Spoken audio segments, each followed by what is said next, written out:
रात के 2 बज रहे थे। मुंबई के पुराने और वीरान डॉकयार्ड में आज समंदर की लहरों से ज़्यादा खौफनाक वहाँ का सन्नाटा था। आसमान से हल्की हल्की बारिश हो रही थी, जिसने पूरे माहौल में एक धुंधली सी चादर बिछाती थी। इसी धुंध के बीच खड़ा था शहर का सबसे खतरनाक इंटरनेशनल सिंडिकेट, शिनिगामी गैंग। उनके हाथों में हेवी ऑटोमेटिक गन्स थीं, लेकिन उन सब के आगे जो शख्स खड़ा था, उसकी सिर्फ मौजूदगी ही हवा को दम घोंटू बना रही थी। वो था शिनिगामी गैंग का बॉस, विक्रम सिन्हा।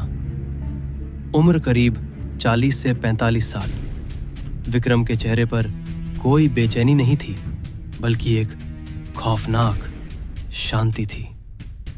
उसने एक डार्क चारकोल ग्रे कलर का slim fit Italian 3 piece suit और उसके ऊपर एक शानदार ब्लैक ओवरकोट पहना हुआ था।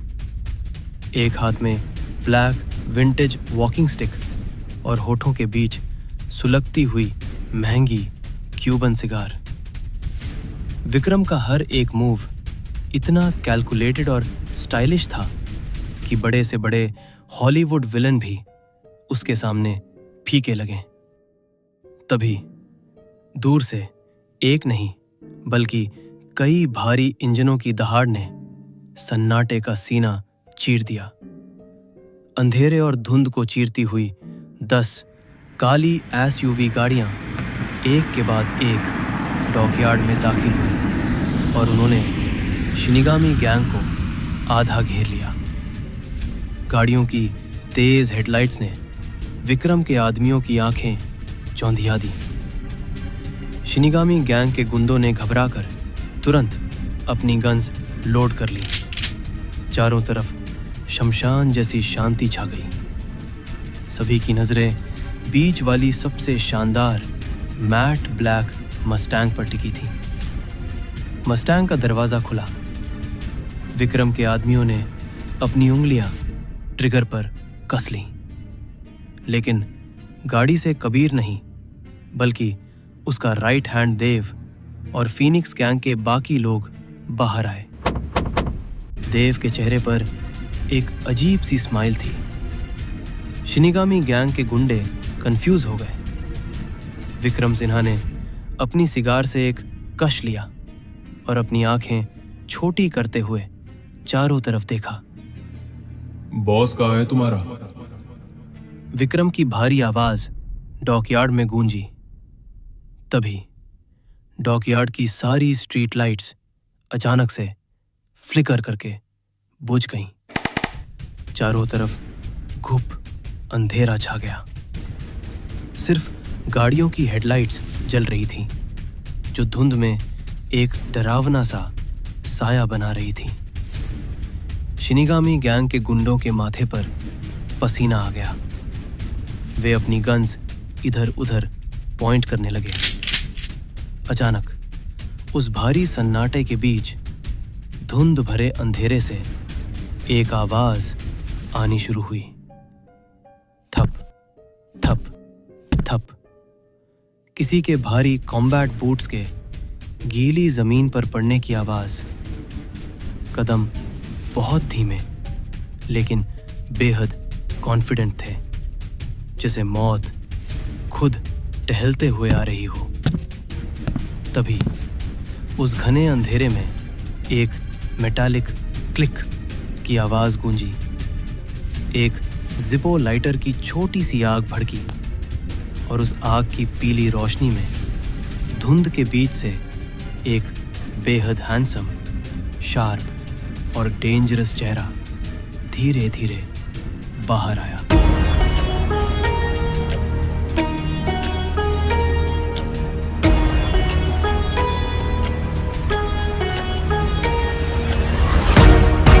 ये था कबीर, उम्र महज 25 साल, और उसका खौफ हवा में महसूस हो रहा था। कबीर ने गले से लेकर घुटनों तक का एक हेवी ब्लैक लेदर का फुल कोट पहना हुआ था, जो हवा में हल्का हल्का लहरा रहा था। के बिखरे हुए और आंखों में एक ऐसा किलर एटीट्यूड जो किसी की भी रूह कंपा दे। कबीर ने लाइटर से अपनी सिगरेट जलाई, एक लंबा और गहरा कश लिया। जैसे ही उसने धुआं बाहर छोड़ा, उसने अपनी नजरें सीधे विक्रम सिन्हा से मिलाई और धीरे धीरे चलते हुए उसके सामने आकर खड़ा हो गया। विक्रम सिन्हा ने उसे ऊपर से नीचे तक देखा, अपनी सिगार का धुआं हवा में छोड़ा और एक ठंडी, खौफनाक मुस्कान के साथ बोला, एंट्री में ये सस्पेंस और एक्शन में ये वॉयलेंस। स्टाइल अच्छा है तुम्हारा कबीर, लेकिन उम्र छोटी कर देगा। और तुम्हें तो पता है, विक्रम सिन्हा को इंतजार करना बिल्कुल पसंद नहीं, फिर चाहे वो किसी इंसान का हो या खुद मौत का। कबीर के चेहरे पर एक डैशिंग और बेखौफ स्माइल आ गई।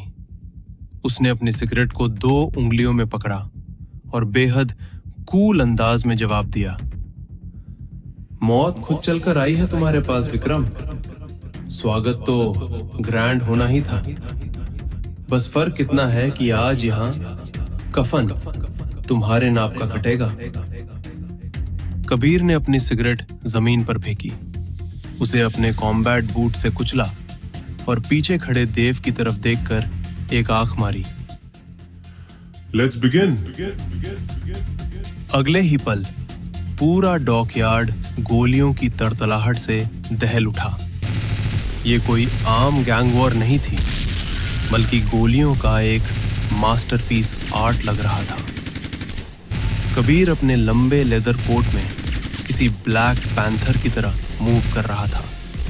उसके दोनों हाथों में गन्स थीं और वो हवा में डॉज करते हुए बिना रुके दुश्मनों के सिर के पार बुलेट्स उतार रहा था। सब कुछ फीनिक्स गैंग के कंट्रोल में था। कबीर मौत बनकर शिनिगामी गैंग पर टूट पड़ा था, लेकिन तभी उस भारी फायरिंग के बीच कबीर के बिल्कुल पीछे से एक जोरदार बैंग की आवाज हुई। कबीर के कदम अचानक फ्रीज हो गए। उसे अपने लेफ्ट चेस्ट में एक तेज जलन महसूस हुई। उसने नीचे देखा। उसके स्टाइलिश लेदर कोट को फाड़कर खून तेजी से बाहर आ रहा था। कबीर लड़खड़ाया और घुटनों के बल जमीन पर गिर पड़ा। उसने दर्द से कराहते हुए पीछे मुड़कर देखा। वहां कोई दुश्मन नहीं, बल्कि उसका अपना भाई, उसका सबसे खास दोस्त देव खड़ा था। देव के हाथ में एक 9 मिलीमीटर पिस्टल थी, जिससे अभी भी धुआं निकल रहा था, और वो गन सीधे कबीर की तरफ पॉइंट कर रही थी।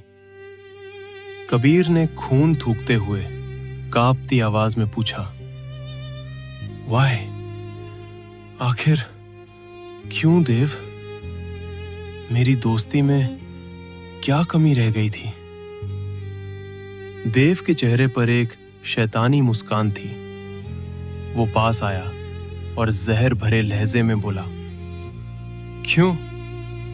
फीनिक्स गैंग हम दोनों ने मिलकर शुरू की थी कबीर, बट तुम लीडर बन गए और मैं बनकर रह गया तुम्हारा पालतू कुत्ता। ये मत करो, वो मत करो। फाइनली मैंने विक्रम सर को एक बहुत अच्छा ऑफर दिया। अब इस गैंग का और इस शहर का सिर्फ एक बॉस होगा, और वो मैं हूं। देव ने मुस्कुराते हुए पलटकर विक्रम सिन्हा की तरफ देखा, जो धीरे धीरे अपनी वॉकिंग स्टिक टेकता हुआ और सिगार पीता हुआ आगे आ रहा था। देव को लगा कि उसने जंग जीत ली है। विक्रम सिन्हा आकर देव के बिल्कुल करीब रुका। चारों तरफ फायरिंग अब शांत हो चुकी थी। विक्रम के चेहरे पर अभी भी वही खतरनाक और ठंडी शांति थी। तभी सस्पेंस की हदें पार करते हुए विक्रम के अंगूठे ने अपनी वॉकिंग स्टिक के सिल्वर हैंडल पर एक गुप्त बटन दबाया। एक बहुत ही हल्की क्लिक की आवाज हुई। देव कुछ समझ पाता उससे पहले ही विक्रम ने पलक झपकते ही अपनी स्टिक का कवर हटाया और उसके अंदर छिपी एक बेहद धारदार और चमकती हुई तलवार बाहर निकाली। एक बेहद स्मूथ और स्टाइलिश मूव के साथ विक्रम ने बिना अपनी पलकें झपकाए वो तलवार सीधा देव के लेफ्ट चेस्ट के आर पार कर दी। तलवार देव की पीठ फाड़ कर बाहर निकल आई। देव की आंखें फटी की फटी रह गईं। उसके मुंह से खून का फव्वारा छूट पड़ा। उसे समझ ही नहीं आया कि गेम कब पलट गया। विक्रम ने एक झटके में अपनी तलवार वापस खींची और देव की लाश जमीन पर गिर पड़ी।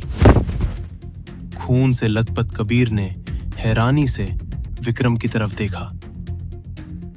विक्रम सिन्हा ने अपनी तलवार से टपकते खून को एक रुमाल से पोंछा, उसे वापस अपनी वॉकिंग स्टिक में लॉक किया और अपनी सिगार का धुआं हवा में छोड़ते हुए बेहद कूल आवाज में बोला, जो इंसान अपने ही दोस्त को धोखा दे सकता है वो मुझे धोखा देने से एक बार भी नहीं सोचेगा। मुझे गद्दार पसंद नहीं। ये डडली अंदाज देखकर वहां खड़े सभी लोग सुन्न थे। फिर विक्रम धीरे धीरे कबीर के पास आकर झुका। विक्रम सिन्हा ने एक अजीब सी प्रोफेशनल रिस्पेक्ट के साथ कहा, भले ही तुम मेरे दुश्मन थे कबीर, पर मैं तुम्हारी लीडरशिप को अप्रिशिएट करता हूं। तुम एक सच्चे वॉरियर थे। अगर हम दुश्मन नहीं होते तो यकीनन हम बहुत अच्छे दोस्त होते। Good bye Kabir. कबीर के होठों पर एक बहुत ही हल्की दर्द भरी मुस्कान आई।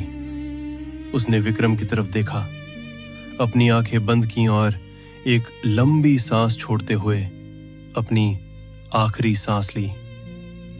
शहर का सबसे बड़ा लेजेंड अपने लेदर कोट में जमीन पर हमेशा के लिए शांत हो गया। पूरे डॉकयार्ड में एक खौफनाक सन्नाटा छा गया। शिनिगामी गैंग का एक आदमी भागता हुआ विक्रम सिन्हा के पास आया और सिर झुकाकर बोला, बॉस, कबीर की लाश के साथ क्या करना है? विक्रम ने अपनी सिगार नीचे फेंकी, उसे अपने महंगे जूतों से कुचला और अपने ओवरकोट के कॉलर को सही करते हुए एक गहरी आवाज में बोला, सम्मान के साथ इसकी अंतिम संस्कार की तैयारी करो। एक राजा को वैसी ही विदाई मिलनी चाहिए। विक्रम अपनी छड़ी टेकता हुआ अपनी गाड़ी की तरफ बढ़ गया।